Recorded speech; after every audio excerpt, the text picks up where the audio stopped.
My man. What's up, man? Dude, you got your shirt on and everything, brother. It's 5th of July. I'm just trying to get the whole new trend going. I want to extend it to a 2-day holiday. I've been making it a weekend into a week. Yes. No, dude, it's so great to connect, man. My wife and I watched your True Life a while back, and you did such a good job, and your mom was so sweet, and you really represented yourself well. So I knew I recognized you from somewhere, and then Jeremy Scott, a friend of mine, recommended I follow you on Instagram, and then I'm like, wow, this is the dude, and he's doing it bigger and better than ever. Well, not really, bro. I appreciate that, and I'm grateful for that, but I just hit 2,000 followers on Instagram, and I'm like, fuck yeah, 2,000. Then I check you out, and it's like 200K. Like, first of all, I appreciate that because I had a good time with that, and it was a good life experience for me, but I got a lot of shit afterwards. I meant me being this arrogant, egotistical meathead, and it kind of put me in a little shell, and I stopped doing my thing, which was this stuff, recording and putting myself out there, and it kind of like it fucked me up for a little bit. But seeing guys like you and your inspiration, and I watched these Jeremy Scott. I became a fan of him and started following him on Instagram. I stopped doing this stuff for 10 years, and I stopped putting myself out there. And I just became like, fuck it, I don't want to follow anybody on Instagram, and a little bit of arrogance maybe, but I thought that like I should have been this, like I was on MTV, right? So I thought that I had like, I thought it was like the kind of lottery ticket mentality where it was like, it was just going to open up for me, and I was going to become the new, fitness director for Men's Health. I thought like these big things were going to happen because now I was putting myself out there, but it didn't happen that way, and it kind of did the reverse. But seeing you like guys like yourself, doing big things, it's really inspiring me to get my microphone back, and kind of put myself out there and say, fuck it. But anyway, I appreciate that, and also want to apologize because the last post I put out, it was said you're still at Men's Health, but you're no longer there, correct? Oh, no, I left, I'm a week and a half out, so I just left 1 week and a half ago and pursue my own projects.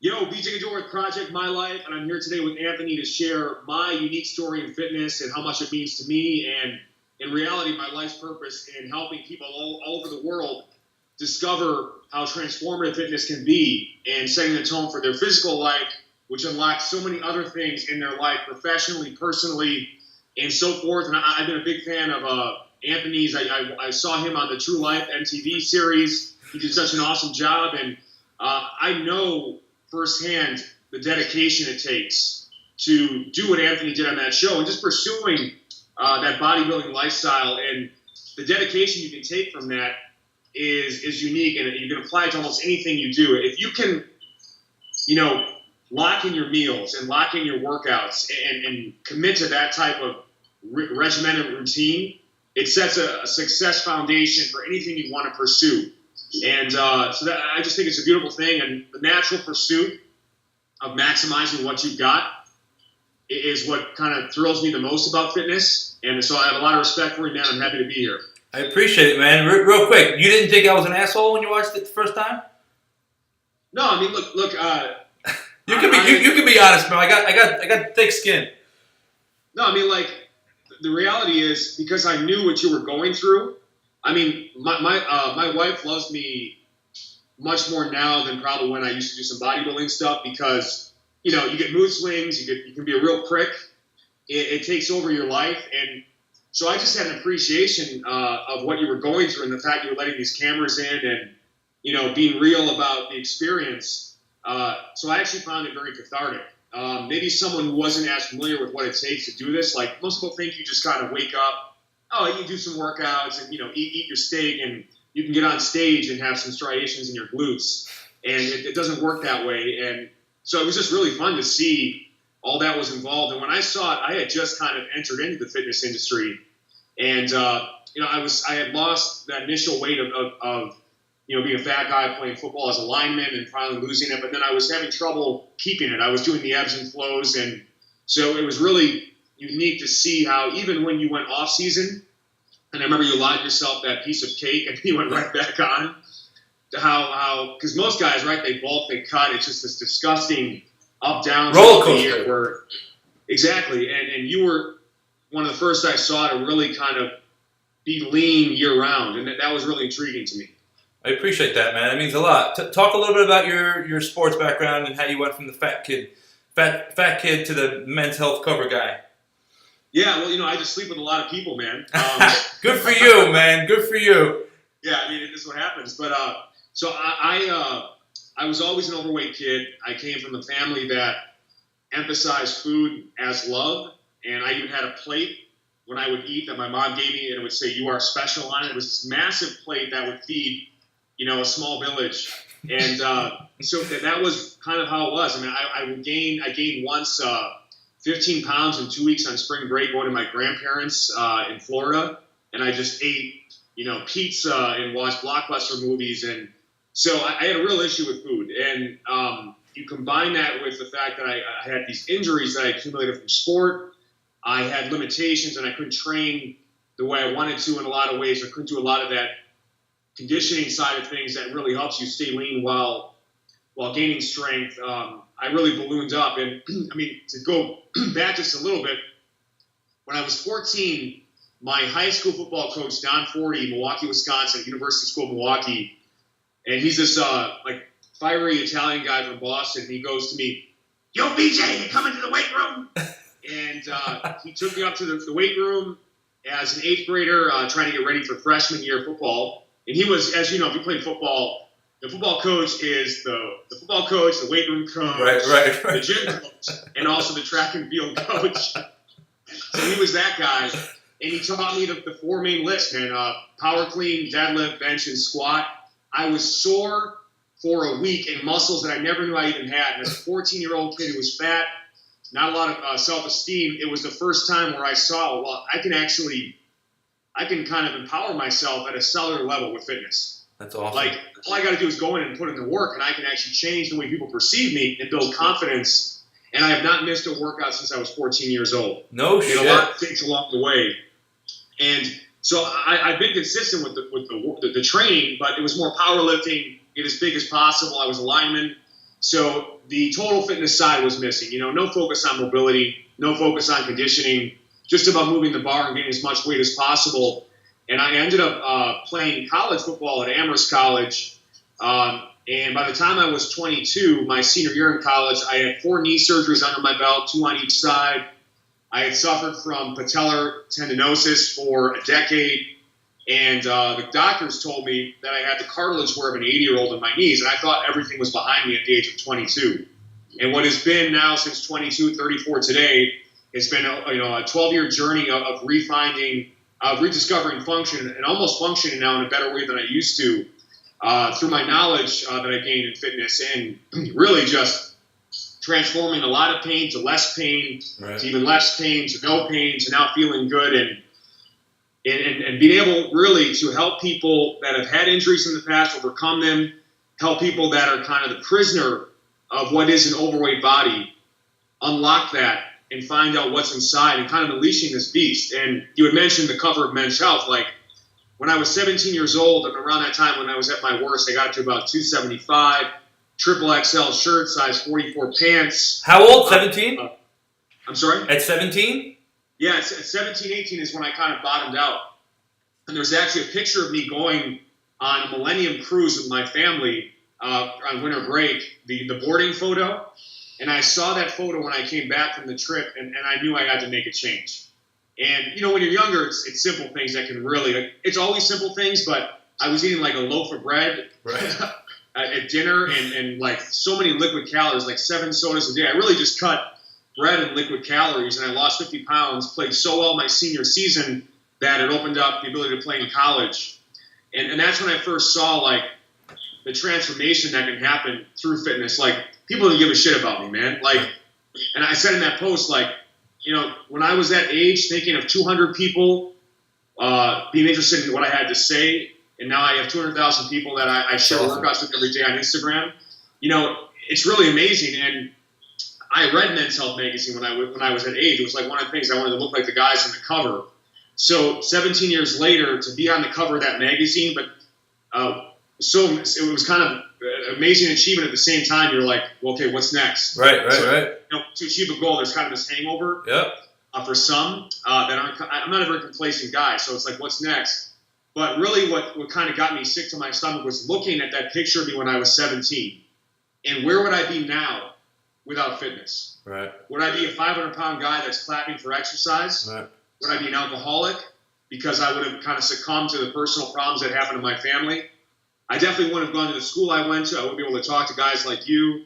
I would not have met my wife. So there's so many things that change from just a simple lifestyle intervention that it's just powerful. And when I see people tap into that and unlock it, and you never know what it's going to be like. Maybe that you try a new bicep curl. And for some reason that kind of gets you interested in what I have to say, and it unlocks you in this whole path of getting exposed to new ideas and new things, and the lifelong pursuit of maximizing what you've got. That's why I love the social media, but I fucking hate it at the same time, because you have to be like constantly. Like, some of my shit that I think of, obviously my brain's constantly going, but sometimes when I'm doing something, it pops into my head where I can't just grab the camera. So I'm like, all right, I'll get to it later. And then when I'm in front of the camera, I'm like, all right, cool, I got to set it up. And it's a whole process, I feel like. Again, if you really want to take this to the next level, you have to be involved in it. But I kind of lost my train of thought right quick. We're talking about... That's a really good point. I mean, just to touch on that, like, we'll joke sometimes, can I just eat one meal without having to take a photo of it, right? And, like, my wife loves, like, hot food so hot that it burns your mouth. And a lot of times you got to, like, film the prep side of things and take the perfect photo. And by the time it gets a little bit cold, and she gets, we both get very hangry. Right. She's sitting over there right now kind of smiling doing the death work. But when our blood sugar is low, you don't want to be around us. No, of course not. But how do you juggle that, man? Because in order to get 200,000 followers, like, you're building a business, you're building a personal brand. People want to see that. And to make that correlation between, okay, people want to see it. It's not just me being, vain and wanting to show my body and wanting to be egotistical and wanting to be bragging. People want this. They want to see me. Because I'm looking through your Instagram, and it's great. And I admire that, and I want to be that. Sometimes, again, I really have to fight with grabbing the camera, or at least starting a process that I can do it on a regular basis and be consistent with it.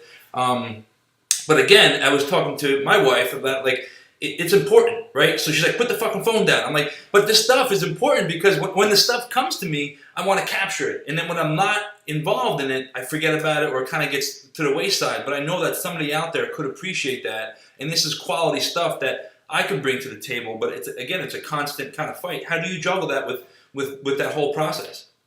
Well, the biggest thing I learned while working at Men's Health was the basics are never too basic.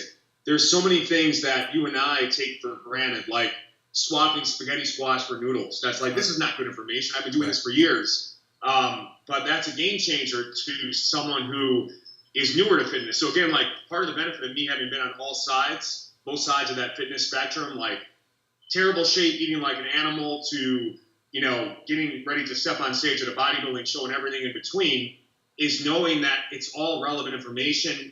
Even if it's just a reminder, that's a helpful thing to post. Like, so, I mean, I've made so many workout programs that I've forgotten a lot of them. So I go back now to look at things. You always want to share something new, but at some point it's like, I can't make a better workout than some of these workouts I've made in the past. Exactly. Right? I can maybe tweak them and refine them. So I guess that's the biggest thing is if you are a fitness pro, trainer, influencer, it's easy to get caught into worrying about what other influencers or other trainers think about your programming.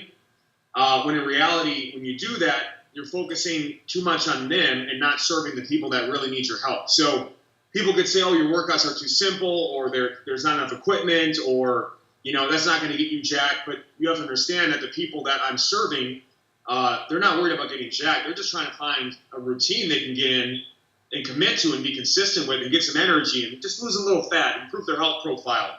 And maybe that becomes a journey to get jacked, or a journey to get shredded, or pursue an adventure race. So that was the biggest thing. And I think the reason people follow me is that, because to do well on social media, you have to be either a unicorn, meaning like you can deadlift 1,000 pounds, you've got like the perfect physique, genetic royalty, or you have like a total X factor about what you do. Like for me, I'm very consistent with content. I share stuff that anybody can use and benefit from right away, and they know they're going to get it from me every day because I'm not a unicorn. I guess the only unicorn thing is the work ethic, discipline, and consistency. And that's the thing. It's like when I started on Instagram, was committed a couple years ago to say every day I'm going to post something I'm never going to miss. And the growth has been slow and steady, and obviously I've leveraged a lot through my work with Men's Health and would not have gotten to that point without it. But it's just like fitness, man, right? I mean, if you focus on hero workouts, right? Like people do these WODs, and not to knock CrossFit, but a workout that will leave you unable to train again for the next week. Right. Is not a long-term solution. Beyond the longevity side of things, just we need to find a way to move with passion and purpose daily, and having the right dose, stimulating, not annihilating, and a lot of the ways it's the same with Instagram. If you try to like do so much so fast and don't commit to a sustainable marketing strategy, you won't be consistent. If you don't post every day, just like if you don't move every day, you're not going to get either short or long-term results. And then as you progress and maybe you see a bigger return to what you're posting, then I can dedicate more time to that. And when you start seeing a return, that's the thing too, like when you start in this industry, you share all this great stuff and no one sees it. Right. Right? And it's like, this is such a waste of time. And then all of a sudden, a decade later, right, you've got a following and the stuff you're sharing is having an impact. And you're getting messages from people all over the world saying, I love that recipe, or that workout was so awesome. I can't believe what I can do with just my body weight in a hotel room. And so it just committing to that journey. And again, if you're not a unicorn, it's hard. I mean, I don't even know how. And part of the reason I love to connect too is, anybody who's in fitness 5 years or 10 years or longer, just knowing the attrition in the industry, how hard it is to make a living and just stay in it. I just have so much respect for it because I really don't even know how I'm still in this industry. It's cutthroat. It's hard to compete because you're a good dude. You're a good dude, and you're putting good quality content out, man. And you said it before. You're consistent, And a couple questions I have for you before we, because there's so much that I want to talk to you about. First, how old are you? I am 34. 34. You're still young, man. I'm trying. I'm trying. I thought you were closer to me. I'll be 40 in a couple months, but you're like 34 is like, it seems like it was. You're a kid, man. You're a kid. We're all kids. Put it that way. Under 40 is kids. I try to stay youthful. You are, man. As you can tell by the Daily BJ. Bro, I want to talk about that. I think that's fucking game changer, bro. It's brilliant. You don't understand how many times I walk around the house and I'm like, the Daily BJ. And Karen's like, what the fuck is that? I'm like, my man BJ Gaddour got the dailybj.com. His tagline is, fitness is hard, suck it up. I'm like, it's fucking brilliant. But we'll get to that in a second, man. You talked about demographics. What are your ideal demographics with the Daily BJ or BJ Gaddour's fitness routine? Well, it's interesting you mentioned that. Obviously, first of all, my name is BJ and it's daily workout content. So anybody whose mind goes to the gutter, I can't help with that. Clearly, since I was third grade, the nickname was BJ, and I had not thought out how that was going to impact me in high school. And it was rough, right? So it's one of those things like Eminem and 8 Mile. I'm just going to own it, get up front about it, get ahead of you, and what are you going to say? I love it. I love it. At this point, right? Yeah, I haven't heard a blowjob joke before, so it's fun, and it's also my personality. Like I love sketch comedy. I'm a huge fan of SNL, Will Ferrell, like the ridiculous, over the top, humor, and I've done a lot of work for brands where I've got to be very vanilla and serve a purpose, and I can still do that.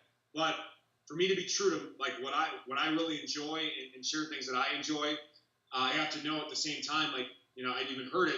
Companies that would want to work with me are not willing to now because of that name. Really? And that's fine because, yeah. And it's really not like, of all the risque things I could do, it's really not that risque. It's fucking brilliant marketing, man. It's brilliant. It's brilliant because nothing you say is porn. Nothing. It's just, it's where your mind goes, like you said earlier. And if you're going to think blowjob, then you're going to think blowjob. I think it's a game changer. I love it. Go ahead. Sorry. No, please. I appreciate that, man. And again, like that's part of it. Like being authentic to your brand is also being willing to turn some people off. Yep. Like I could fake like I'm this really. I'm not that I'm not wholesome, man. I've been with one woman my whole life. only one girlfriend ever. That's my wife I met in college. That's awesome. I've never drank before. I've never done drugs. But, I'm a little wacky and a little weird. So I have to be willing to turn some people off to really bring people in, right? I mean, if I'm just going to try to be another – there's so many guys who are shredded that know fitness. Not a lot of guys out there that are willing to make fun of themselves and be, real about the process and also know their stuff and not just be kind of a marketing wizard. So, that's the whole thing. I'm trying to attract the type of person that doesn't take themselves too seriously, that wants to have fun with fitness and not let it overtake their life. And in some ways, maybe we're guys like you and I have just struggled through this process for so long. And in a lot of ways, it actually took away from quality of life because we were too into it. Right. And didn't really appreciate how, it's really just to serve the greater good of our quality of life. To be able to go for a walk and not even think about it because you're in such good shape. Right. Or to, when you're out of shape, you walk by stairs and you look at the elevator and you have to make that decision. Right. Which one you want to use. That's where it's transformative. And is there an age range? Sorry to cut you off, man. Is there an age range that you feel like is your ideal demographic? Right now it's kind of all over the place. I mean, I have a lot of people 18 to 34 and in that range. I mean, that's kind of I am right on the edge of millennial. Okay. So I got a lot of people in that range, but with Men's Health and older audience, I have a lot of people in their 40s and 50s that follow me as well. So it is that type of range, and it's about 80% men, 20% female. I'd like to get more females because, when I used to do training and boot camps and all that stuff, it was 95% female clientele, and they're the best to train. They're so coachable, they're open-minded, they work really hard, they never miss. Guys like you and I, man, once we have a routine, I don't need your advice. We don't need it, right? Exactly. Yeah, exactly. Yeah. We're actually the most uncoachable. We'd be terrible clients. Absolutely. I wouldn't want myself as a client. But BJ, you know what I noticed that I own a business, right? And we're doing really well. We're growing. And I'm in there a lot, coaching clients, doing group training and meetings and stuff like that. My time is I teach a 5:30 class in the morning. That's normally my time to work out. It was for many years. So now it's I have to fit these workouts in when I can.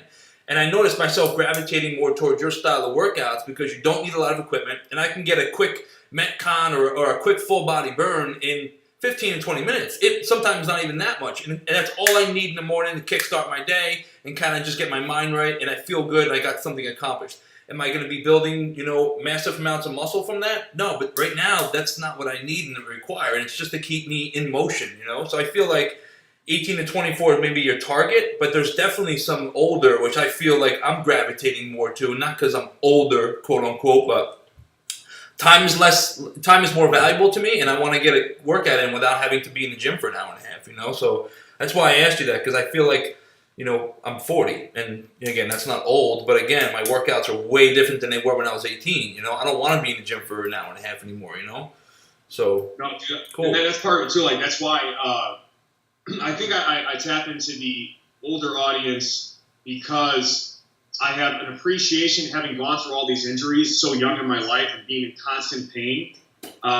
I have that perspective already that I had to automatically at that young age change my training style to be as low risk and high return as possible, as low impact and high return as possible. And, I can, I've deadlifted 525, I benched 385, I could do all that stuff, but it was an expense of my joints. And I started finding better ways to build muscle. I can't bench what I used to bench. My chest is more developed now than ever. Right. Because I'm, you focus on the mind-muscle connection. You actually use the muscles you're trying to work. And you can accomplish muscle building with, low reps, high reps, everything in between. We know that the mix of everything is the best result. Right. But most people don't want to be under a barbell with a lot of weight and get crushed and not walk for a week. Right. I can get better muscle building goals from lunges. Right. I did this experiment where I started with 5 minutes of walking lunges, and over time I built up to an hour, nonstop. An hour of walking lunges? Yeah, just lunges. Walking lunges. It's kind of it's that sweet spot of strength and gains, right? Of shred and gains. You're getting that cardio metabolic output. Sure. but the amount of volume, right? You know this from the old school guys. It was volume that gave those guys the look on stage. It wasn't like 5 sets of 5. No, absolutely 5 not. sets of like 50. 50, right? Exactly. So were those weighted weighted lunges? it was just body weight, and then I experimented with adding weight vests into it, and then I found way more leg gains from Bulgarian split squats or rear foot elevated split squats than any sort of back squatting, because I've got long femurs. I'm a taller guy. I'm like 6'2", 225, and the back squatting just never felt right. I mean, I could get under the bar, and this is funny. You'll appreciate this. The last back squat workout I did, it was 5 sets of 10 with 315, 2 minutes rest between sets, and the final set I got 15 reps. That's awesome. It was just, I mean, but like at the same time, like it was so terrible that I have not back squatted, like since. It was literally like you get 5 reps and then it's just 10 singles. Right, exactly. And I'm like, why am I doing this? Is it because I like back squat, or is it because I want to be impressive on Instagram? Right. Is it more impressive that I can get the muscle gain without having to put all this weight on my back? Yes. And not feel like an ass for the next 5 days because my nervous system is destroyed?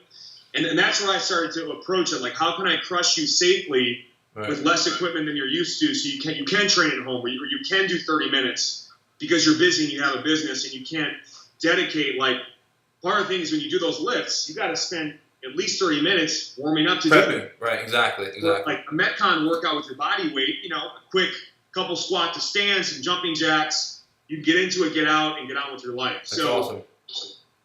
Was that always your style? Like after college, I'm sorry, I'm going to back up a little bit. You started at Men's Health 2 years ago? You worked there for 2 years?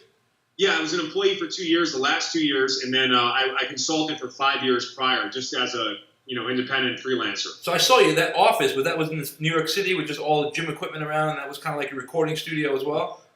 Dude, that's one of the reasons I didn't want to leave. Like, I just got $500,000 of that equipment in that gym, mix of like the Kaiser air-operated stuff, which, by the way, is just amazing. It's brilliant. So it looks great. Easy on the joints. Oh, it's a game changer. And then stuff for Matrix Fitness, and I finally have this dream gym that I'll never have access to again in my life. And then I had to leave because it was just time for me. But now I'm back to, having less equipment access, and I guess where I really, because, again, your biases, right? If you're a hard gainer, you're always going to lean towards more bodybuilding strength work because Metcon stuff will make you look scrawny. Right? If you're a fat guy who has no trouble gaining muscle, but it's really hard to stay lean, I mean, you can actually get sizable muscle gain. I'm not, for 225, your body is your barbell, right? I've got a big barbell, so just doing pull-ups will always be a mass builder for me. Right. Someone who's a $135, no, they've got to put on like a weight vest and maybe do 1-arm pull-ups. That's a good point, man. I never thought about that. That's a really good point. It is like the same things that make you good at sports, like longer levers, because you get separation, make you shitty in the weight room, right? Because it's hard to move the weight, but at the same time, a longer femur means for someone like me, a single leg movement gives a range of motion stimulus that someone who's squatty couldn't get. We'll never have. So just doing body weight Bulgarian split squats, for high reps, I can get a crazy pump and gain muscle from. Someone who's really small, they probably need to do more loaded stuff again. So, and then I was doing boot camps, people looking for fat loss. I was in Milwaukee, Wisconsin. No one in Milwaukee is worried about getting bigger. Right. They want to get smaller.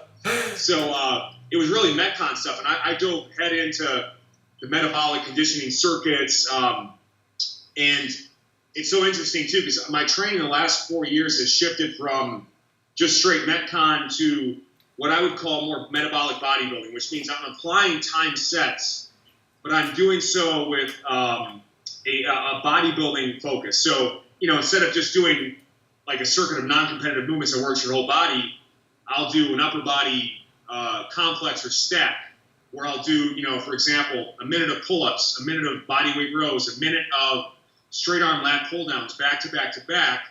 I'm still getting that metabolic stress and that pump and burning fat, but it's at a local muscular level, not just like the systemic Metcon where like you don't really feel your muscles working during Metcon. I mean, you do, but like you just get like really sweaty and you get this crazy afterburn. More lungs and breathing. Exactly. And honestly, the best blend, I still will do like but I make Metcon a smaller portion because as a bigger guy, like Metcon sucks. Right. It really works. It'll get you shredded, but in terms of how I look when I was just doing Metcon to how I look now by doing more of the classic bodybuilding stuff with just a little Metcon sparkled in. I was really shredded with Metcon Metcon only, but I'm like I got about 25 pounds more muscle mass on me, and I'm a meathead. I like that local feel. Right. I've got no problem doing 30 sets of calves because that's what I need to do. Right. They're going to grow. Speaking of team high calves, man, I noticed that and it kind of inspired me to get my calf game back up, and I appreciate that stuff because we talked about it earlier. You are a real dude, and you put it out there like, all right, I need to work on my fucking calves. Like, my calves suck. So I appreciate that, man, just since you mentioned calves. Real quick, I am live right now. Julian Smith says, hello. Say what's up. So I'm live on the Instagram thing. I'm trying to do this, man. Dude, that's my guy. He is, if you don't follow Julian, he's maybe the most creative bodybuilder I've ever seen. I'll tell you what, I discovered him through you and noticed that, however Instagram does their algorithms, and I noticed, start checking him out. Dude, he's on fire, bro. He's like, you guys are like, I literally just started using my Instagram account like full force maybe like 5 to 6 months ago, and I didn't follow anybody. I was like this, I followed The Rock, and The Rock doesn't follow anybody. So then I fucking unfollowed anybody. I want to be The Rock, so I don't want to follow anybody. But you know what? That's not me. I want to meet people, and I want to get to know people, and I want to do this, right? So I kind of opened the doors up, and I saw you, linked up with you, and first of all, I'm grateful for you. I saw that you followed me, and I was like, who is this BJ Gaddour guy? I clicked on you, and I saw the little star in the corner, like you are legit, like it's the official, because the blue star comes up with a check mark. I'm like, this is BJ Gaddour, and then I clicked on you, like, holy shit. I'm like, why is this dude following me? So that was like a little bit of a confidence boost for me, like, fuck, man, why is this dude following me? And then it turns out you're a really cool dude, and yada, yada, yada. MTV, it was good to see you on there. So all this stuff is fun stuff, man. This is what makes me happy. And I go through life, and Project My Life is all about doing shit that makes you fucking happy. And bodybuilding is making me happy. Building my business is making me happy, and connecting with guys like you. Anyway, we fucking totally got off subject, but it's our fucking show, dude. We do what the hell we want to do it. Julian BJ says hello. I'm live on the Instagram. I don't know who's gonna show. I only have 2,000 followers, bro. I don't have 2,000 like you, man. But we're gonna see what we can come up with, and I'm gonna keep on grinding, bro, because I'm not a quitter. I'm not a fucking quitter. No, you're like, all right, dude, shut up. It's much less about the number, man. It's like, because there's a lot of people that have 1 million followers, but they're following for like the butt selfie, right? Or the titty shot, which I try to give some titty shots too. It works, man. It works. I'll tell you what. You are lean right now. You seemed like you trimmed up a little bit recently, or no? Well, so I'm in Pennsylvania right now. Hopefully, in a year, I'm going to make a move to someplace permanently warm like California. But just the nature of, it's summer, so I'm tanner. Right. It makes a huge difference. The tan it's jacked and tan for a reason. You can't do one without the other. And then also in the summer, I do a lot more dog walking. Because it's beautiful out, and people not walking them, but like walking alone doesn't get you shredded. But when you do good training and have a solid diet and you do a lot of walking, it's the holy grail. Because you can only do so much high intensity stuff, right? Right. Before wearing yourself down, and so the sun, better lighting. Good for you, man. Good for you. And a lot of walking. I'm always a little leaner in the summer. Good for you. Talk about the Daily BJ, man. I'm digging it. Tell me what it's about, where you came up with the idea, how long you've been working on it, and tell me about it.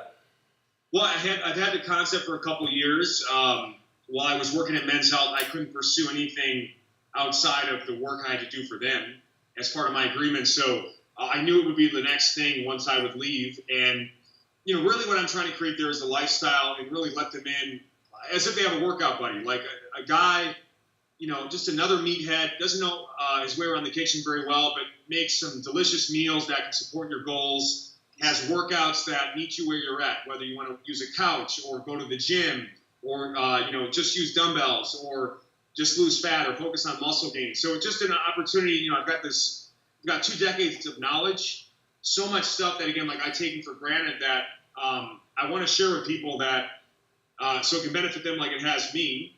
And I wanted to make it accessible. It's like $9.69 a month, which was also thought out properly.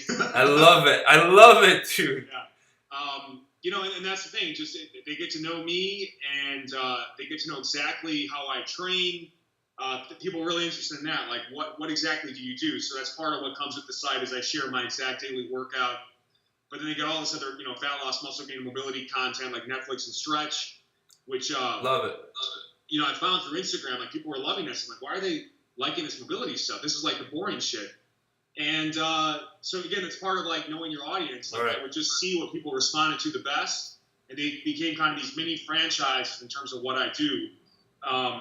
You know, and really like if you look at it, the three main things to hit with people are mobility, fat loss, and muscle gain. So that's the main focus of the site, and then tapping into the lifestyle side and talking about taking my dogs for a daily digestion walk after I eat and why that's so important, and you know how I like to have a nightly sweet treat to take the edge off so that I don't binge when I have you know Friday cheat meals or whatever else, and opening up about how every Friday I get 5 guys and fries because I love it, my body responds to it, and I've actually found over time, like I'll still do pizza, man, but day after pizza versus the day after, like, you know, fries, for me, it's a different response. Yep. Like, I feel like I get hit by a truck. Heavy and, like, pizza. Foggy and, like, soft and squishy and in the bathroom every fucking 30 minutes. Exactly. Yeah. So, you know, that's what I'm hoping to do. And then, you know, keep sharing stuff.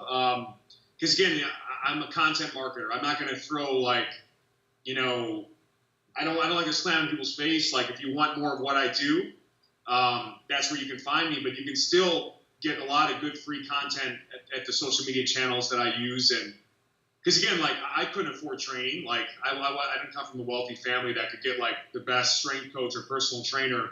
For me, fitness should be accessible. And then, you know, you graduate to levels of priority. At some point, guys like you and I, like, we're always looking to spend money on learning more, getting the new piece of equipment, or getting the best new gear, you know, and because it's a priority for us. We'll go to Whole Foods and spend our whole paycheck, you know, because we know what nutrition does for our bodies and our lives. And but yet, some people don't start there. They just start with, like, looking at fitness as a luxury or not necessary, and then when they find out what's possible with it, it opens up a whole new world of possibilities. So 2 things, man, and I when you're talking, I feel bad cutting you off, but I have so many questions that I'm going to try to remember them all. I'm trying to... Not a problem. Yeah, so the first question was, you're doing some recipes up there too, right? You have a lot of your food recipes, I saw that. So do you come up with them on the fly, or do you have, like, your wife come up with them, or you guys come up with them together? Is it like a family deal, or what do you do with that? Well, I mean, my wife is the better cook, so... Okay. You know, I'm lucky to have her, and she's come up with, like, because we used to do boot camps, like, back in the day, like 2005, 2008. We had this awesome boot camp program in Milwaukee, and part of that was getting these families and these people to engage in recipes. So we had to come up with these creative recipes. And again, like, that's why, like, if you haven't been doing this for very long, not that you can't be good at something in the first couple of years, but if you haven't done something for at least a decade, it's really hard to be someone who really knows their stuff, right? We've just done so much different stuff that, like, you accumulate all this knowledge. And, you know, in reality, like, if I had a cookbook, it would be called, like, 10 simple-ass meals. Right. Because there's 10 meals that I basically rotate between indefinitely. Like, I might change whether I'm using the green Tabasco versus the red Tabasco with my eggs, but... so we'll get more creative out of necessity because, you know, we have to, I can't just post another squat video or another egg recipe. Basics, though. You keep it to the basics. You keep it simple. Like, we're not 6 ingredient meals. Right. Like, we're not trying to make gourmet shit. We don't cook that way. Right. It's just that's not fun. And, you know, I'd rather go out to eat and spend money and get that type of meal, right? Because that's like, we enjoy going out to eat in movies, and that's like our thing. So, you know, keep it simple. Now we're thinking they're really just protein and produce meals, you know, meat and veggies. All right, so thedailybj.com is where we can find all this information, right? Correct. Okay, so how are you doing this daily thing? Did you record everything pre-record it and then just kind of one a day put them up, or do you actually? What's your process? I'm trying to get create a system for myself with doing something similar, but the daily thing is it's like brushing my teeth. I feel like I have to do it consistently to create a healthy habit or a positive habit of doing it. What's your process of creating this content? Because you're putting a ton of it out. Thank you. Yeah, I mean that's so part of understanding as an entrepreneur is learning your tempo, right? So I know that if I'm doing something every day, my tempo is fierce and it's fast and I'm effective. When I find times where I'm only doing something once a week, or if you try to do a bunch at once and then get it over the course of a month, it's not as effective for me. I need to be in that daily habit of making stuff, just like my daily workout. I can't get away from that. So we obviously we launched a week and a half ago at the time of recording this, and we got some initial stuff in there waiting, like some programs, but really just adding new content every single day, going off of what's going on or what categories might need some more content or what our users are asking for more of. And that daily habit of just making that content, you're going to be better on video because you're doing it every day. There's no nerves about anything because it's like working out at this point. I've done so much. And also just to go back, part of the reason I took the Men's Health job was after a 4-year startup I was working on called StreamFit. It was actually the first streaming fitness offering that had I shot 300 plus follow along. Like I'm working out alone and coaching you through it, videos. And the venture failed. It had some initial success, some highs and lows, but I couldn't scale it to the point where we'd have an exit, and really make some money. And it was your business? Yeah, it was my business. I had some investors in it, and it failed. But in reality, I got so much on-camera experience. I made so many workouts out of necessity. Like there were 59 hotel room workouts that I actually did in a fucking hotel room. I got to 95 degrees in there. I love it. So a lot of these times, what you think right now is a failure is just unlocking the next step in your life of growth. And it allowed me to step into the Men's Health role and be able to make hundreds and hundreds of videos for them that their Instagram was 150,000 people. It's almost 1 million now since I was working with them. We had a Facebook video that got 44 million views and added 1 million people to their following just from that video. Damn. So all those things that I was working on that didn't come to fruition for that business became the launch pad for the next project. Right. And now I've got this perspective of I'm not doing follow-along workouts. I'll add some occasional ones for that site, but they're instructional because it's less expensive and I can make more content. Right. So I have that perspective and experience to know what I do and don't want to do. And what I think I need to do a better job of based on the past stuff I've done. So all that factors in, and it's amazing. Each thing you do is like graduate school. So literally, you're working out in the morning, and you have your camera there, or your wife, or you have some kind of setup where you're recording it, and then whatever quick little edit you do. And you have a YouTube, or it's all Instagram? I did YouTubes in the past for other businesses I had. I also had this company called Workout Muse, which I'm actually going to be kind of relaunching in some way. We made interval training soundtracks. Whoa, fuck! That's how Tyler English back in the day turned me on to that when I first started my business. That was your business? Yeah, I started that from scratch with a sound designer, and we had people all over the world using the tracks in their boot camps. Then we made an app that could allow you to mix your own music. But then the app is it's too expensive to maintain because every month they update the iOS software. Right.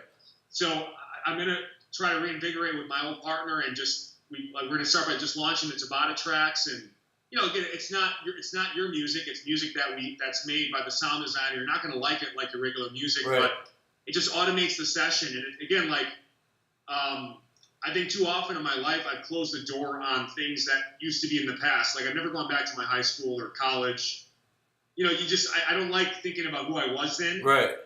I hate myself when at that time, and I don't like to dwell in the past but at the same time, when you make something good, don't just throw it away. Maybe you can come back to it down the road, or maybe don't neglect it for what it was, which was a great learning experience. And maybe it doesn't last forever, but it serves people for a certain period of time. And that's how they get to know you now. Like, they've been following you since then. Like, you remember the fact that Tyler English used to do boot camps. And so, I did YouTube with all those other startups. And, like, at this point, I know YouTube is not what it used to be for influencers, because they're having trouble actually monetizing it. And I don't want to cannibalize my website. And I just, to try to become a YouTuber at this point, it's not 2008, right? Right. Like, the time to make an app and get on YouTube was 2008. Right. Now's the time to try to get your Instagram going. Like, so, maybe that'll change, and maybe YouTube is big again in a couple of years. Not that it's not big, just that, like, there's too many good YouTubers out there. How am I going to quickly build a YouTube following? It's going to take years. What'd you go to school for, BJ, if you don't mind me asking? I went to Amherst College in the UMass area, and I was a double major in economics and sociology. Interesting, because you got a business sense, man. You're like you're just creating businesses and doing this entrepreneurship kind of. I know Men's Health was obviously it served its purpose, but you're classic entrepreneur, man. You started that workout. You had, what was that, 2009? That was 2008, and then I started StreamFit in 2012, and then I did business coaching for boot camp owners, 2008 to 2012.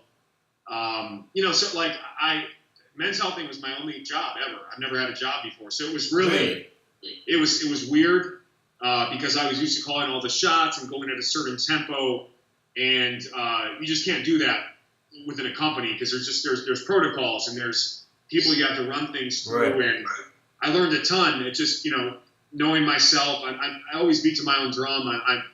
I like to do my own thing, kind of a lone wolf. I love it. Good and bad. I'm a bigger fan of you now, man, than I ever was. I love that entrepreneurship.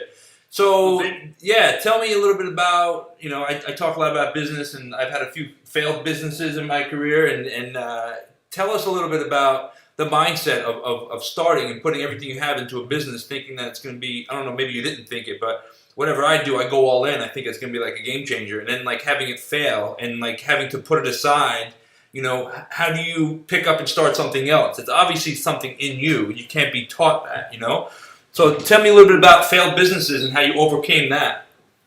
Well, the interesting thing is, I'll talk about the failed side first, and then I'll talk about, why I love starting things. Startups to me are like, there's no better high than coming up with a vision, a theme, a logo, a business model. I mean, it's a pretty cool stuff. The failed side of things, after StreamFit failed, and I was forced by necessity to take the Men's Health job. I actually didn't want to do it because I knew it wasn't going to work out long term because I am an entrepreneur, and I kind of took it as a failure that I couldn't do this on my own. And in some ways, it's true. Like, I wouldn't have the following now without the Men's Health opportunity. So sometimes you can't do it on your own. Doesn't mean you can't try. And around that time, man, I was in a really bad place. I was actually thinking about quitting the fitness industry. I was playing in this pickup basketball league, and there was a mix of younger guys. Pickup basketball. There's younger guys, older guys. And I don't know how much basketball you played pickup, but you never call offensive fouls. Okay. Right? You just don't do it. Like, it's pickup. Like, right. This guy called, and this is like in the heat of my depression and darkness with knowing this company was failing and I couldn't do anything about it. And this was what company? Sorry, what company was this? Workout Muse? This was StreamFit. StreamFit. I'm sorry. Okay, go ahead. Yeah, Workout Muse actually didn't fail. I saw this opportunity to bring the first fitness streaming product to market, and I felt like Workout Muse was never going to become a household name. It could serve a purpose for a small group of people, but again, like I knew that if I got this out there first, that I could have the chance to maybe, really get out there and make some money off of it. It didn't work out, but because it was almost too early. Like, people were still wanting to buy DVDs in fitness, and they still do, but now people really get streaming, so it's like, I guess I came in too early. You can come in too early. Anyway, but So I'm playing basketball. This guy calls the third offensive foul on me in one game, and I call this guy a series of 10 disgusting, profane, like in a hyphenated thing. Like I don't want to say it because it's so terrible. And some misogynistic stuff was used. It's like, you know, boom, boom, boom, boom, boom, boom, boom. This guy, like, his son is probably my age. Okay? And this guy looks at me and he goes, "Whatever, Hercules." Shit. And then I wait for him in the parking lot after, just to like try to smooth things over. But the guy comes out of the gymnasium and he sees me in the parking lot waiting. I could just see him mouth, "Oh fuck." That's like, great. I just called this guy, this grown ass man, these terrible words all combined into one. And I'm like, this is not me, man. This is not who I want to be. And so it is a devastating part of being an entrepreneur, man. The stuff you make is like your child. Right. And sometimes a kid dies. And it's hard not to take it personally and let it affect and bleed into other aspects of your life. And I was very close to quitting, and the men's health opportunity allowed me to reconnect with my love for fitness and just be able to share stuff for free for a couple of years with people all over the world, and just kind of find myself again and come back to the joy I used to have with it versus like just hitting your head against the wall every day knowing there's nothing you can do to correct this, to right the ship. Right. And, you know, and so it's tough, and, you know, it's only a failure if you stop. Right. I think that we said earlier about creating stuff, and you love creating stuff. It's probably one of my faults, but I love it because I have ADD a little bit. So if a project isn't like exploding, then I'll put it aside and I'll put less effort into it, and I'll shift gears and I'll create something else that could be powerful. But again, I always go back and forth with like, dude, focus on one thing and master it and build it, and then move on. But I like creating shit, like you said earlier. So, and it's good to hear all your stuff, man. I appreciate it. Yeah, no, I'm with you too. And that's the one thing. It is very easy to start looking at the next new shiny thing. Right.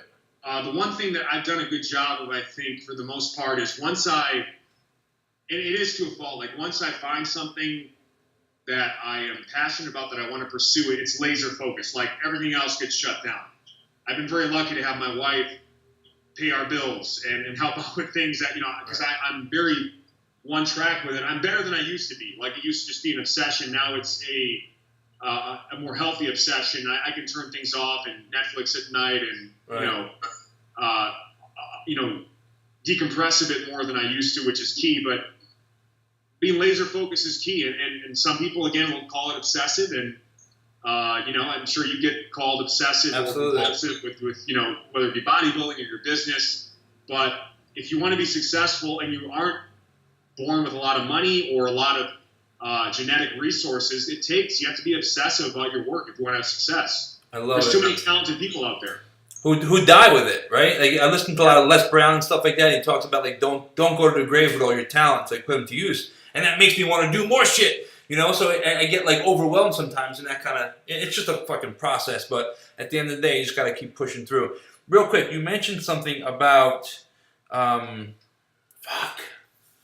need like an assistant sitting right here to like, I'll just look at her or him and say, you know, please take a note, because I forgot what I was going to say. I'm sorry, bro. I lost my train of thought. Tell me a little bit about tell me a little about where we can find you and keep up with you on social media and all your aspects, and what do you want? Where do you want people to go to after listening to this podcast? Well, you can follow me at my name, BJ Gaddour, BJGADDOUR, on all social platforms. I am on Twitter, but basically I just repost from Instagram. I don't like Twitter, but I do really like Instagram and Facebook, and I share a lot. Every day you can find daily workouts and motivation on my Instagram and Facebook. And then obviously the dailybj.com is where you can really access the full suite of what I do, the whole lifestyle of, you know, where shred meets gains, and having fun with the whole fitness process. I love it. I remember what I was going to ask about. You said you have to be disciplined, and you're doing this thing daily. So you're doing it literally every day. Even on the 4th of July, you were up. Like, is there like no days off, and it's just part of your routine, or do you kind of, stock this stuff and just have it ready to go and have it staged and preset to go out and launch every day? Well, we just launched, so obviously we're trying to really come out the gate strong, and so I actually shot like not a bunch, but a couple videos yesterday, and then I edit them, upload them, so as you know, you wear all hats in the beginning, right? And then we did some pool time, had a little barbecue, so they were probably good. I mean, and we try to have one day a week where we're off, maybe like Saturday where we're not making something specific, and maybe I'll just shoot a little more on Friday so it's covered for Saturday, but. Again, this will probably evolve as the site builds out and we get a true feel for how things are going to work and get systems in place. But initially, it is almost a daily thing. But again, I'm doing a lot of the content right outside my it's awesome. In the house. It's awesome. And my wife is filming when I need to be on camera. I can film her when she's prepping. So it's a unique setup, and then that's the benefit of having a partner. To help you with that. Are you in business together, if you don't mind me asking? Is she? Yeah, just the nature of it. We're married, so anything that I would do would be half hers anyway. So gotcha. She's a very talented writer. She's actually written 8 books. And shout out. Where can we find her books? She on Amazon. Her pen name is Nina G. Jones, but it's romance erotica genre. Nice, dude. So there's a whole sexual kind of energy over in the BJ Gaddour household, huh? Interesting. We own it at this point. I am not inspiration for any of the books. I was the cover model for one of her books. I love it. Actually, that one that did so well that I actually almost broke into the top 100 of Amazon. No shit. All Amazon's books. I was the cover guy for, which I don't think she realizes. I'm still waiting for the check. But. Like you said earlier, bro, everything half yours, half hers anyway. It doesn't matter. So after we get it done, I want to see all these links. I want to put them in the blog post so make sure we can, push anybody that, is interested your way.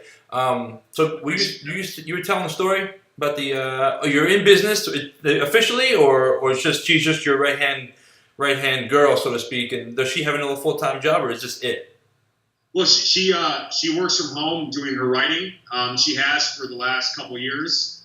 She actually used to. She's a certified trainer. She used to do boot camps with me, and she would teach. And so she's got a good fitness background, and she's a great writer. So she actually is a good designer too. So there's a lot of skills that she's acquired that meld very well with what we're trying to do. And yeah, so we're in it together. That's awesome. And and we've been.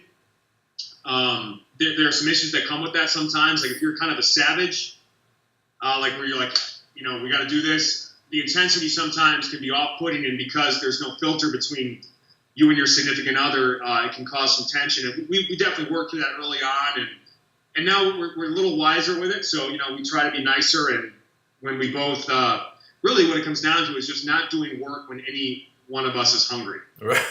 Because it's just going to be a fucking disaster. That's crazy because Karen and I, with the business, we're together constantly, man, and we have a brick and mortar, so it's a lot different. I wish we could kind of be mobile, and we're working on that. But right now, we're here in Somerville. We're kind of in the grind. She does more of the financial kind of admin, sales process. I'm more of the marketing, training, that sort of thing. So it's a juggle, right? Like you said, but it's if you're a strong relationship, you work through it. And how do you deal with that real quick? And then I'll let you go. We're kind of over that 45-minute time block. I'm real quick going to make this probably three little podcasts and launch them separately because it's been an hour. But hope I'm not keeping you too long. I hope you're enjoying it. I'm available. I think we had that two-year break, right, where I was going to work and coming back. And I think in a lot of ways that allowed us to really start appreciating each other because I wouldn't see her as much. And, we would talk about the stresses of work, but not, I wouldn't bring that home. And our home was like, it wasn't a workplace. And there's definite benefits to that. Having been on both sides of it. But at the same time, there's also nothing like being really fully invested in something with someone you care about that has your back, that's willing to do the extra work. And then it's just about learning how to treat each other. Like, I'm not as savage as I used to be about this stuff, and I'm more appreciative of the stuff she does because, I know I can do without her. I know I would not be as effective because I'd be worrying about the little shit that would prevent me from making a cool new workout. Right. So, and then also, like, we try to have, like, a social media shutdown time, like at 10 or 9. Put the phones away, and we're watching a show together. We're having some fun that way. Or we leave our devices at home, go for a nice walk with the dogs. That's awesome. So that deconnection is important, but we also both know that part of this is being on social media almost constantly. So, and by no means, I mean, we're only a week and a half into this. I'm sure there's going to be a fight at some point about, I need to do more of this, whatever. But, we'll approach that when it comes. And it's not like I wouldn't have, those conflicts at work. Now I can do that at home and not have to go somewhere. What's your big vision with the website? Where are you willing to take it? I'd like it to be something that could completely provide us financial freedom to pursue other projects and not worry about how those turn out. And then, never be in a position where I have to do something. Because usually when, unless it's something you're passionate about, when you're cornered to do something just to make money, that's actually when I'm at my worst. Because it's not pure, and I've been in those situations before, and I can maybe complete those projects, but they're not something that I really am proud of being behind. So getting to a position now where, 12 plus years into this as a professional, some projects now they actually come to me. I don't have to always pursue them, and I can be selective in what I'm doing. I hope to build a site. I'm not expecting something that's going to exit us into, Donald Trump territory. But I just want to build something that impacts a lot of people and creates a culture where, these people can experience the same benefits of what I do, and interested to see where it goes. But, mainly just kind of our main source of income as I start to pursue some other projects that I couldn't pursue being under the Men's Health umbrella. Perfect. So multiple streams of income, I'm realizing, and that's the kind of a true entrepreneur mindset. Is just creating things that are just gonna, that you're passionate about, that you don't mind working with, that aren't going to make you the money, and you're willing to put the extra time into, and just create multiple streams of income, especially if you're creative and you're enjoying it. Good for you, man. Good for you. I appreciate that, man. That's awesome, bro. I really fucking enjoyed your conversation today, man. Where you guys are still? Did you say Wisconsin? No, not Wisconsin. Milwaukee. Where are you? Well, I'm originally from Milwaukee. I'm living right now in Allentown, Pennsylvania. Really? Yeah. And where are you at? I'm in Jersey, man. We should link up. We go to Lancaster every year. We eat dinner with the Amish. We have a nice bed and breakfast that we hang out in. Fucking love Lancaster County. How close are you to Allentown or Lancaster, rather? I don't know. I'm actually. I've been here for 2 years, and I have not. We've not really explored much. We've been to Philly a couple times, but I'm not sure how far it is. But I'd love to meet up. We'll be here for another year before we make our next move. But I'd love to connect, and I'd love to get you. I'm going to, for our podcast, for our membership site. I used to do a men's health podcast, but now that's done. So I'm going to launch the weekly BJ podcast. I'd love to have you on as a guest, and I'd share your story with our members, and you'd be an awesome guy to do it with, man. I love it, man. I appreciate that. I really do. So what brought you to Allentown, Pennsylvania? I got a random. What is that? What you went from? You were working in New York was Men's Health, right? It's always been a dream of mine to live in Allentown, Pennsylvania. Right. No, it's Men's Health is actually based in Emmaus, Pennsylvania, which is about 15 to 20 minutes from Allentown. No shit, it's not in New York, huh? They have a New York office for the sales team, but the base is really in Emmaus, Pennsylvania, which is surprising to a lot of people. Interesting. All right, so that's what brought you out there. Yeah, it was definitely not in our life plans, for right. sure. And how did you get that gig? I didn't even ask you that before. How did you get that gig at Men's Health? Well, I had the 5 years of consulting I did for them. I created a lot of successful fitness DVDs and was just an ongoing advisor. And they knew of my talent with video, so they just proposed the job to me. I actually we had a small partnership with StreamFit and Men's Health for a while there, so that kind of introduced them to what I could do with video, and they were looking for someone to help really expand their digital footprint, and it just kind of worked out. It's awesome. Good for you, man. Let's get into some rapid fire questions. So I'll start with the big one. If today was your last day on Earth, what would you say to your fans, followers, and BJ fans? I would say I hope I left you with the right amount of fun and motivation. Because again, like at the end of the day, like I love to get people to make people laugh, and the levity side of things is where I think I'm a little bit different than other people, and I hope that's what I can leave them with is a guy that a credible, authentic guy that aimed to give you a little bit of fun and levity in your life, but also motivate you to use fitness as a vehicle to really allow you to do whatever you want in life. And I hope that's what I would leave them with. I think you're doing a damn good job of that, man. I appreciate it, man. Favorite books? Are you reading any current books? Are you a reader? I'm not a big reader. All right, cool. Either am I. I'm trying to collect. I read my first book 2 years ago on the beach in Barbados. It was called Built to Sell. It's a business book. I never read books. I was a Cliff Note guy. My business coach turned me onto a book, and I love reading about business. So then it became this, thing for me. So I asked everybody if you have any special books you'd like to recommend. I'm open to it. Well, you know what? So, I mean, I did a lot of the self-improvement stuff early on. Like, I read the 4-Hour Work Week, and then literally a week later, I started Workout Muse. Okay. From that, the inspiration from that book. So that was a powerful book for me for sure. I have to be honest, I have not done a lot of reading the last couple of years. Been listening to a lot of podcasts, more so, and really following, a select group of people on social media that I learned from in terms of how they put things together and what lessons I can take from what they're doing. So I need to do a better job of reading, to be honest. But that's a book that really, I started a full-fledged business off of that book, literally like within a couple of days. I read it in a day and started a new business, and in a lot of ways has kind of set the startup mentality I've had, since then. What's your favorite podcast or podcast you're listening to currently? I do listen to the Mark Bell Powercast. They'll spend 10 minutes just talking about poop, and I can appreciate that. I love it. Occasionally I listen to Barbell Shrug. I do a good amount of Tim Ferriss. Those tend to be I've got to dig deeper into the podcast side of stuff too, but those ones are in rotation more. I didn't know you did a podcast until you mentioned it, so I'll definitely check you out.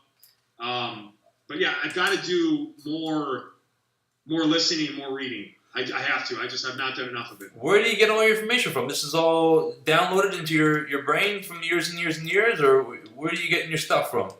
I'm a learn by doing guy. So Okay. A lot of the experiments, like part of the benefit of training every day is that I can try something new every day, and what sucks I throw out, and what's good I can refine it and share it. So that's always been how I've learned, is by doing. And I know some people are more like they have to read and engage or go to seminars, but I'm always more of a self-taught guy. So I just have to, once I see it and something intrigues me, I play around with it and then I develop it. And so it's not a very conventional way of doing things. Most people will say you have to wake up really early and you have to read a lot of books, but I wake up like at 9 or 10 and I kind of do go at my own pace, and it's a lot of self-taught stuff. You wake up at 9 a.m., 10 a.m. in the morning? Yeah. I'll go to bed like midnight or 1 p.m. Okay. Good for you, man. That's how I like to do it. I know that you're supposed to wake up at 4:30 though. No. So You're not working hard unless you're 4:30 in the morning, man. Well, you know Corey Gregory, right? Yeah. So he's getting up at like 2:45 these days to get up and make it to his 4:30 a.m. Old school gym crew workout. And I'm like, dude, he's got 3 kids. It's crazy. He's 39. He's running multiple businesses. I'm like, yeah, I couldn't do that, dude. I really like my sleep, and I'm also a night guy. When do you work out? First thing in the morning or not? I always try to do some low intensity stuff to start the day or throughout the day, and then I'll do my intense workout in the evening. So while I was working at Men's Health, I would do some cardio or mobility work right away in the morning, and then my main workout later in the day. Now I'm actually kind of just enjoying walking the dogs throughout the day and then hitting my evening workout, and that's kind of the schedule I'm on. And that I saw your new little area you do your recording in. Is that where you're working out all the time, or do you go somewhere else? There's another gym that I'll be going to more, but it's hard for me to, I've got to figure out how I'm going to get the relationship of recording in there without drawing attention. Like, right. It's already hard enough to go in there and not have people harass you. So, right. It's nice to be able just to, here's what I will say. Anytime that I've been in startup mode, the home gym has been a game changer because even if the gym is 5 minutes away, you cannot overlook the opportunity cost of having to get ready with a bag, leave, park, walk in. Right. I mean, you lose a lot of time, and the fact that I can just go in here right now and crush it and get something done really quickly and then shower and be on with my day, it's a game changer. Most launch weeks I have to really back my training down, but I was able to train, pretty consistently and effectively all of last week just because I could go from the computer to my home gym in 10 steps. That's awesome. So you're recording every day. You brought up a good point. Like I like recording in my studio. Again, I have to just create a system that it's just it's a daily habit. But bringing a camcorder, do you use a camcorder or do you use I use a fucking iPhone, man. It's easiest. What do you use? I use it for social media. I use an iPhone. And for my daily workouts that I'm sharing, I'll just dock my iPhone on a tripod and film myself. Okay. But for the main videos we're loading to the site, I've got actually I just asked Julian Smith what camera he's using for his stuff, and so we got a Sony camera that takes good pictures and really good video that we're using. Wait, what is it? I'm in the market. What is it? It is a Sony 600. Let me actually. I have to look at the model. All right. I'll email it to you, but it's like the latest. What's it called? Is it 5K or 4K? Is it real high res? It is. It's very good quality video. It's a particular type of camera now that is supposed to be like the next thing that all cameras will end up being. It's not DSL. It's something else. But I'll let you know because I just asked him because his videos look so good. He said his girlfriend records it too. He said she's in the gym with him, basically doing the video, and then sometimes he uses a nice camera. And that's like the process, right? Like Karen's been dealing with this since 2004. So the camera, she's like fucking done with it already, But it's important to kind of have that person to help out. Now I just have a tripod. Anyway, I'm rambling right now. That's cool, awesome. Were you saying something? Did I cut you off? No, not at all. All right, cool. One more question, brother. For the quote-unquote fat kids out there or fat people out there looking to make a transformation or feeling like they should make a transformation, let's hear it from the fat, skinny guy or fat guy turned Men's Health cover model. What would you give them as advice? Well, yeah, I'll never be accused of being skinny. It's just so funny. When I was prepping for that cover shoot, one of the editors said, "You look perfect right now. Don't get too pumped up. Don't get too lean." I'm like, bro, that will never be a problem for me. It's even when because I carry a lot of face fat, even when I'm super shredded, my face doesn't look like I'm dying, because I just have a fat face. But what I would say is get started today. The only thing that I can say that I've done very, very well, truly very, very well, is failing forward and getting started right away. And the speed of implementation is critical. There's never going to be a perfect time for you to start working out or change your diet. You can wait till January 1st like everybody else and blow the next 6 months, or you can start doing simple things today that put you on track to moving forward in the right direction. Again, by fail forward, meaning give yourself the leeway to make mistakes, but recover from them, fine-tune, and grow from them, versus this all or nothing, and I've made those programs, the 21-day shreds, and, that's part of it because some people need deadlines and they need that jump start. But, it's a 21-day program for the rest of your life. And what's really key is committing to a sustainable level of exercise and a sustainable diet that you can do not just 6 weeks from now, 6 years from now, for the rest of your life. So if you know you're not going to be able to do P90X for the rest of your life, why even start it? Right. Right? If you can't commit to 90 minutes of exercise, then you need to start with 10. I love it. And see how far that goes for 6 weeks. Maybe you can bump it up to 15. Maybe it's not worth, maybe it's not worth it to do 15 minutes. And 10 is all you really. That's part of the thing with fitness too is be okay with getting out of it exactly what you need. Right? Like you mentioned, you're doing more Metcon stuff. You may not be as muscular as you used to be if you're not doing that, advanced bodybuilding style stuff. But are you happy? Yeah. How much extra time do you have? Like, how is it enough muscle? Like, right. At some point we have enough muscle and strength. Like, how much do you really need? How much can we actually take with us when we leave this earth? None of it. Right. So, but if 2 hours in the gym gives you satisfaction, keep doing it. But if that's going to make you miserable, then you don't even start that. So that's the biggest thing, man. It's like the low-hanging fruit. What are the simple things you can change right now? Cutting out the bread and soda. Walking your dogs for 30, 60 minutes every day. We all can start there, right? We have that time. And then maybe I can find a couple forms of intense exercise to mix in for my fitness level that I don't hate too much because it's hard. Sure. I mean, like I don't know about you, but like I don't remember the last time I was like, yes, I can't wait for this workout. No, I can't wait to be done with it because of how good I feel and what else it does for me. But in the middle of it, I'm kicking my own ass. Right. Absolutely. Not easy. It's self-imposed stress, right? So for a return in the greater good of your body and your life, but it is still stress. So it's finding the right amount of stress that you can actually handle with the amount of stress you currently have that's worth it for you. Brilliant. Great answer, man. I tell people that in the studio, it's like, if you have 10 minutes a day, all you need is to create some motion, and then all of a sudden you'll find more time, or all of a sudden you'll become kind of addicted to that almost, and then you kind of then you're in motion. Then it's inertia, and then you just keep the ball rolling, and the biggest thing is getting started. And sometimes 10 minutes, they look at a guy like you and me, and they think that they need an hour and a half in the gym. Oh, you must spend all day in the gym. It's like, no, my workouts are 15 minutes now. Well, how is that possible? It's because I've been doing it consistently for 27 years now, and I don't need these crazy workouts. Either do you. Just get started. I love it. So it's funny, two things to that. One, the other low-hanging fruits are just mobility. Like, that's why I think the Netflix and stretch stuff I do is so popular, because you're already watching TV. Right. Why not do a quad hip flexor stretch while you're watching?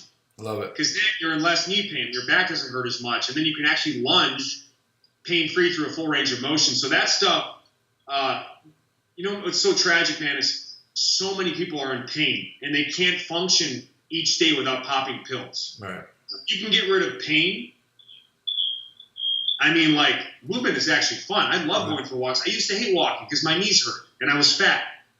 Now it's like I get great ideas, and my wife and I have fun conversations. We just watch a movie, we go for a walk, we talk about it. That's awesome. So that's the amazing thing about it. And also what I will say is the better shape you get in, so we know that short workouts really are only effective if there's enough intensity. When you're not in great shape, you can't use that type of intensity. It's not in your movement database yet to hit that hard without hurting yourself. You can't access those movements yet. But the better shape you get in, the harder you can train, and the more benefit you can get from shorter workouts. So it's one of those things too, right? With cheat meals or diet, like the more muscle you have, the better shape you get in, the more flexibility you can have. Right. Like, fitness allows you to earn the right to do so many, like, to actually be able to do shorter workouts and get the same benefits, or to be able to enjoy more foods that you love without sabotaging your results, because you have a metabolism, you have the muscle mass to handle the extra sugar, So again, like, there's these things that if you're willing to commit to this and go long term, they work for you. And it's actually, the hardest part is the beginning, because you do have to have some structure in place, and you do have to figure your body out. But once you figure out your body, and you can train, instinctively and intuitively and auto-regulate. And I mean, I wake up and what do I feel like doing today? My chest's still a little bit sore today, and I could always do some more calf work, so maybe I'll just do that. So to get to that point is just amazing. It's like you're in the Matrix. Right. I was going to ask you that earlier. Do you program for yourself, or you just kind of go instinctively in the gym and do what you need to do? I mean, I know the areas of priority, and I've done this enough, as like, I have certain body parts that, like, my hamstrings, man, if I just do a couple sets a week, they grow. Right. My calves, if I don't do it 2 or 3 times a week and high volume, like I leave calf workouts, man, nauseous. I can't even do my finishers because yes, it is a small muscle group, but you can use very safe movements to just destroy it. So it just really is how much pain do you want to take? And I can go there. I've cried. I'll even laugh hysterically during some. Like I'll just start laughing like during a burnout set or like a quadruple drop set of calves, because I know I know I can keep going, and it's just so funny that I'm spending an hour training this fucking small ass muscle group, but I'm getting some pleasure out of it in the sense that it was like the knock on my physique, and it was always going to be this Achilles heel, and it always will be, but I've added a couple inches on my calves just this year. That's awesome.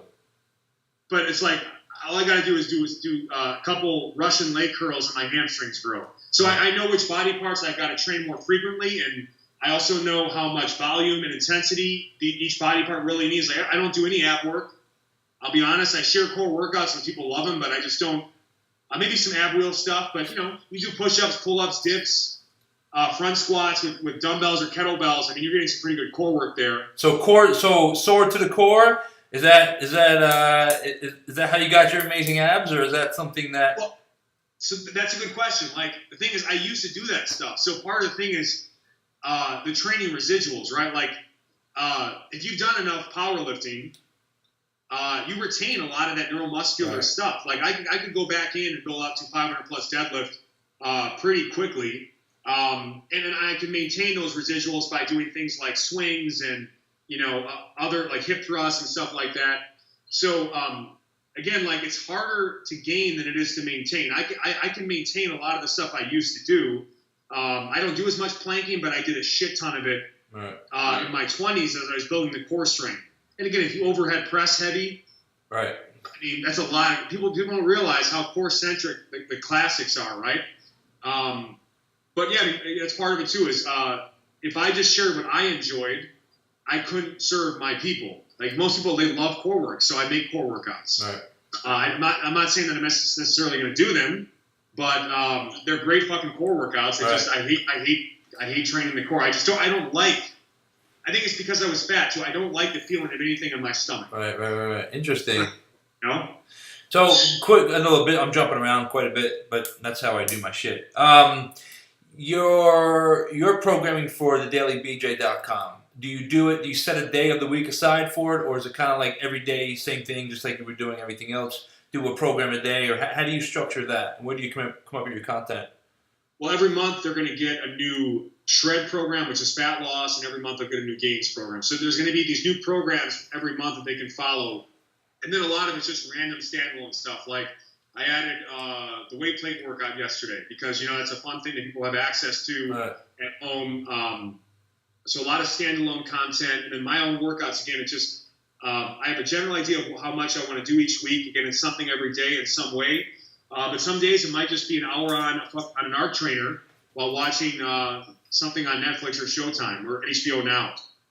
Because, aerobic work is great too, and it's better than doing nothing, and it gives me the recovery. And so I listen to my body, and then I add in and do the stuff I can do that day based on what I want to do tomorrow and what I did yesterday. Awesome, man. One more time. Let's hear it for BJ and where we can contact you and how we can link up. I think I'm going to become a member of the Daily BJ, man. I want to see this stuff, man. I want to figure it all out, and I also want to I'll creep on you a little bit and figure out trying to how you do stuff, because I want to create my daily something. I don't know what it is, but I feel like I have content to share. It's difficult for me to get in the habit because, again, my time is so invested in the brick and mortar that it's hard to disconnect, and I know that in order for that to be successful, I have to be 100% in. But there's this other side of me that wants to be a little comical and want to be a little bit, kind of make fun of myself and want to make light and make layman bodybuilding and fitness. And I want to create this, I don't know about daily. That seems like a huge commitment, the daily something. Because, the daily pump is also great marketing from Julian Smith. You're the Daily BJ. I'm like, fuck, what's my daily? But anyway, what was my question? I totally fucking lost track. Do you remember what I asked you 2 seconds ago? where you can find me, but you did already ask that. One more time, because I'm going to end this. I'm going to end this podcast. Give it to me, all your social media, and then one final note for our listeners out there. You can find me on social media, particularly Instagram and Facebook at BJ Gaddour, which is my name, BJ Gaddour, and then my website, thedailybj.com, where you can access everything I do in a real in-depth way, and we have a lot of fun over there as well. BJ, is that actually on your birth certificate, or is there initials?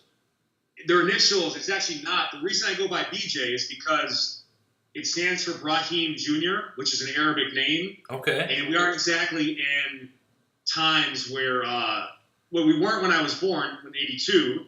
So my mom actually gave me an American name.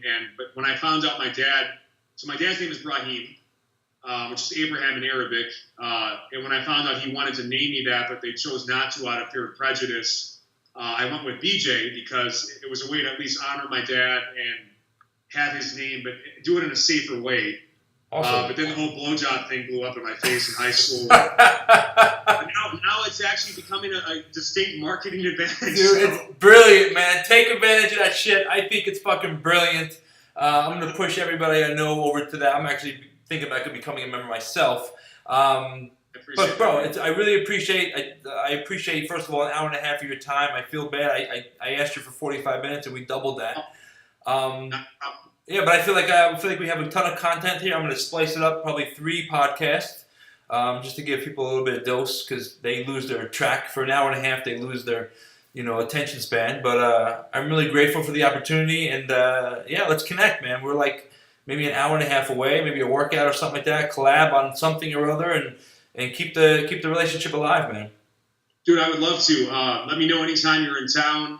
I'll do the same. I even subscribe to Julian's website. I also subscribe to mobilitywad.com. Mm-hmm. Like, it's good to support each other because learn from each other. I learned a ton from all those guys, and I've always approached fitness from a place of abundance, not scarcity. Like, a lot of people will be like, "Oh, don't put this guy on because he'll take away from you." It's like, no, let me put this guy on. Let me recommend this guy because he's good at what he does. And if my people go to him, they'll benefit and they'll thank me for it in the long run. So that's just so you know, like my style. I like to help people out, get their name out there. If I respect them and can learn from them, then everybody else can too. Because, as you know, we're pretty deep into this. Yeah. So when you find someone that you can gain knowledge from at this point, like, they're gold, right? Well, it's interesting you said that, because for a while, like I said, I didn't put anything out. I'm like, podcast, they're already doing it. They're already talking about bodybuilding on a podcast. I shouldn't be doing that. People are already doing this. It's too late. I shouldn't do, something that I want to do because somebody else is already doing it. And then I'm like, fuck, man, these guys are, they're basically living their dream. They wanted to create this. They're doing it. And actually, Julian Smith last week put a post out, Golden Aesthetics. They created a clothing line or they branded a shirt based upon him. He's like, I'm going to wear my own shit because I'm proud of it and I don't care because I do my own thing. And it's like, that's true. Like, it just hearing people go through the same stuff at that level is a breath of fresh air for me, and I appreciate that. And I'm learning too, man. Yeah, it's good stuff. Let's support each other.